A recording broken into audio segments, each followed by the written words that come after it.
Hello, adventurers of all shapes and sizes. My name is Chance. Welcome to my Spellbook, and thank you so much for tuning into the 20th episode of our Feat series. Today we're going to be taking a look at one of the coolest feats, hands down, found in 5e D&D. When I read this, I could not believe this was real. I've never actually really played Tieflings that much, but wowzee! This is pretty good. Today we're going to be taking a look at Flames of Phlegethos. It is found in the Xanathar's Guide to Everything Handbook, and let me tell you, this is aimed at a very particular kind of player, and I will get that in the thoughts section of this video. That being said, let's take a look at the description so we actually know what we're talking about. I kind of alluded to it earlier, but there is a prerequisite for this, and that is you gotta be a tiefling or a feral tiefling. Essentially, if you're not a full tiefling, no advantage to this whatsoever. Just skip right over it. Think about your poor life choices, but you don't get access to it. The description, however, reads as followed. You learn to call on hellfire to serve your commands. You gain the following benefits. Increase your intelligence or charisma score by 1 to a maximum of 20. When you roll fire damage for a spell you cast, you can reroll any roll of 1 on the fire damage dice, but you must use the new roll, even if it is another 1. Whenever you cast a spell that deals fire damage, you can cause flames to wreathe around you until the end of your next turn.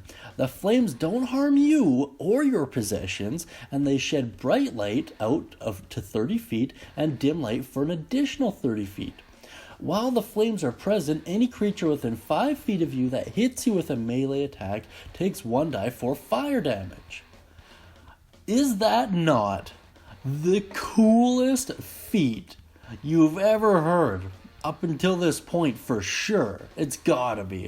In my opinion, it is, hands down. Man, this is amazing. Okay, that being said, let's take a look at the walkthrough so we can kind of get a better picture of what we're talking about. So, the +1 to intelligence / charisma, that's pretty self-explanatory. I'd honestly go with whatever one was more likely to bump up your charisma modifier. If they're both at the same point, just put it into whatever one you use more often. If you're a wizard, intelligence. For about everyone else, charisma is going to be the one you're wanting it to be in. All right. The second part of this spell is flippin' amazing. So, reason why I think this is so good, so you get to reroll once. Why this is so good is because it really outshines another feat in a lot of ways. Of course, I'm talking about Magic Adept, or Elemental Adept, rather, which we covered in a previous video. It'll be in the playlist at the end of this video here. But re-rolling damage die is vastly superior to increasing the minimum roll, especially in Elemental Adept's case, in which it's only an increase of 1. So this is a much stronger to pick for the higher damage potential, if that makes sense. The math checks out, but very cool. Now let's get into the third proponent, and definitely the coolest thematically. You get drenched in flames. I think that's crazy good. Reason being, you get the advantage of bright light and dim light, which isn't of huge consequence to you because you're a tiefling, so odds are you get dark vision, but it'll really help out your party and it'll really help you draw aggro as well. And the 1d4 damage to melee attacks is also super great. That's essentially thorns, right? But it's fire damage. And should you roll a 1 on that 1d4, which you will, about a quarter of the time, you get to re-roll it. Like, how cool is that? I think that's incredibly neat. Hopefully that explains it a little bit better.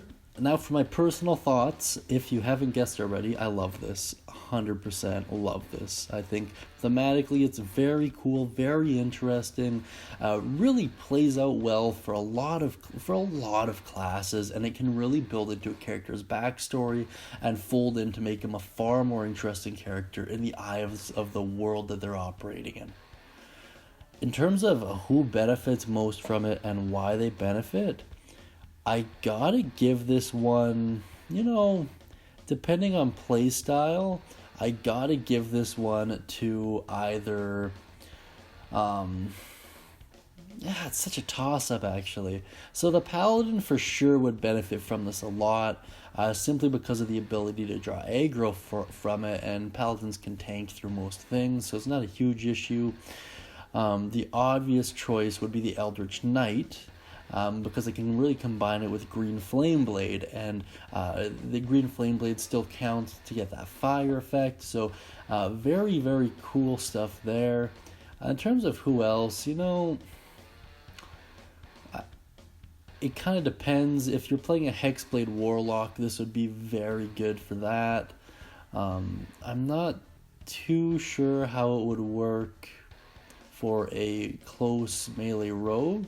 I'm assuming it would still work fine, but they'd have to be Arcane Trickster in order to really take advantage of the whole third proponent of being drenched in flames. So I don't quite know how well that would work. I suppose you could always take Magic Initiate to back it up, but it's kind of a long build strategy.